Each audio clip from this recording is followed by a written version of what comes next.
Well, welcome everyone and good morning, and thank you so much for joining me today for my dissertation defense, which explores a student-directed approach to help teachers support the diverse needs of students in inclusive educational settings. And so there are really two different needs or two different problems that I've identified. The first is that needs sometimes are not efficiently identified early due to different varying policies, provincial policies, and also when the support is provided, the strategies may not be effective because if the student is not involved in the process or if they may feel stigmatized.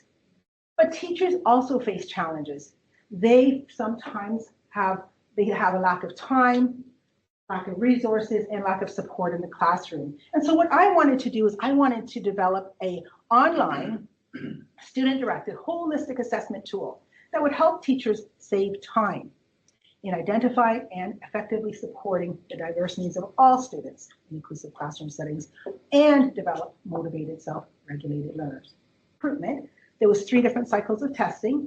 It was students in grades 5 to 10 in the study, as well as teachers teaching grades 5 to 10. They were from New Brunswick, Ontario, and Prince Edward Island. Everything was ethically approved. And the sources, I used different sources for different cycles. The first one was I looked at teachers who were interested from the consultation in the first cycle, and then it also obtained some teachers from from an education conference as well as a teacher conference, and then the final cycle is from some educational organizations. And so for the first 2 cycles, I focused on school boards, and the second and third cycle, I included other educational community organizations. In total, 99 students completed the assessment throughout the 3 cycles, and 12 teacher interviews were completed.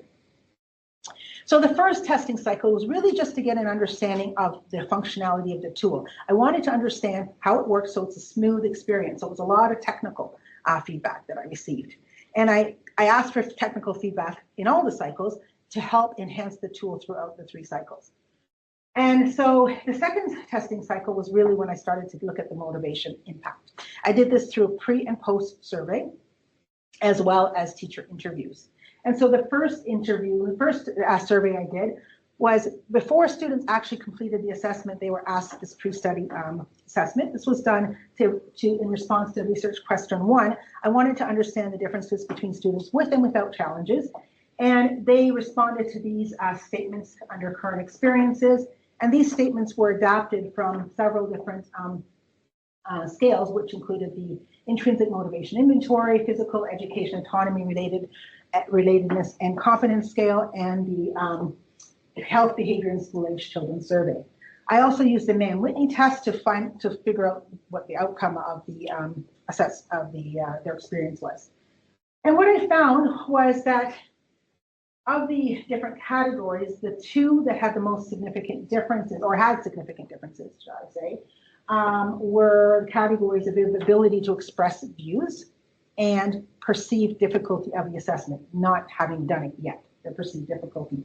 And in both instances, students with challenges had a lower mean than students without challenges. And then when I did, when the students did it after they finished the assessment, I asked them similar questions, but again, this is an independent test, a between group test at that point in time.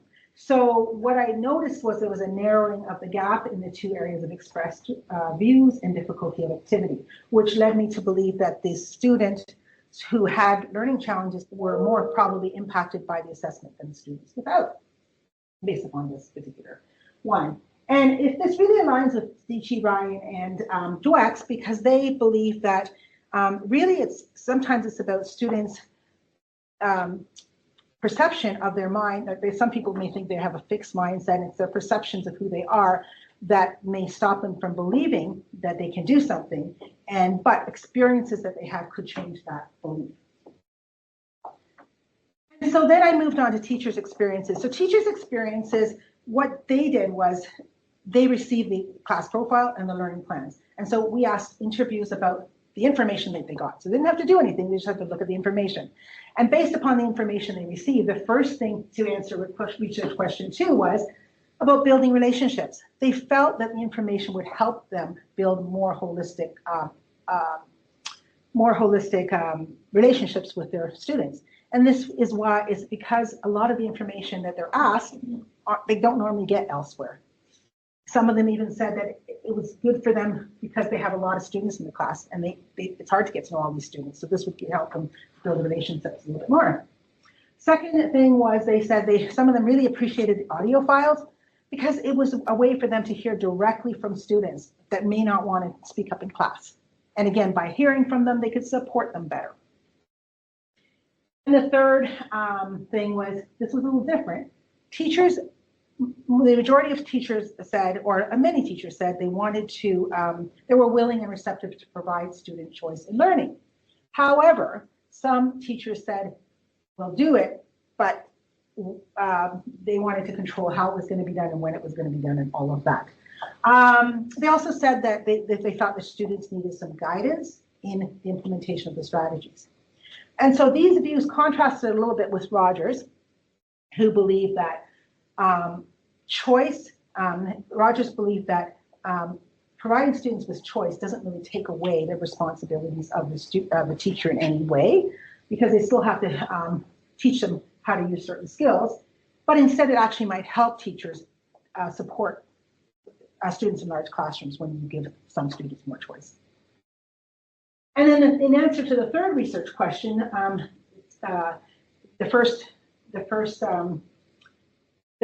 theme that was provided by teachers, the first theme that came out was teachers believed that this tool helped them save time in identifying needs, because they're not doing it, somebody else is, and they're getting the information, and it was a nice snapshot. So what was interesting about this particular theme is teachers across the country and across provinces gather information about their students in many different ways. Some of them, they have their own tools, some of them they don't. And in a recent study that I completed in my master's was, and this is what this research was kind of based upon, the class profiles and learning profiles in Ontario were introduced in 2013, but their board was not using them. So they had to create their own cumbersome tools. And this is what they appreciated about these tools. Also, teachers' experiences, they also said the strategies that were recommended in the learning plan were also useful because, again, they were universal and they could be used in the class. And they appreciated that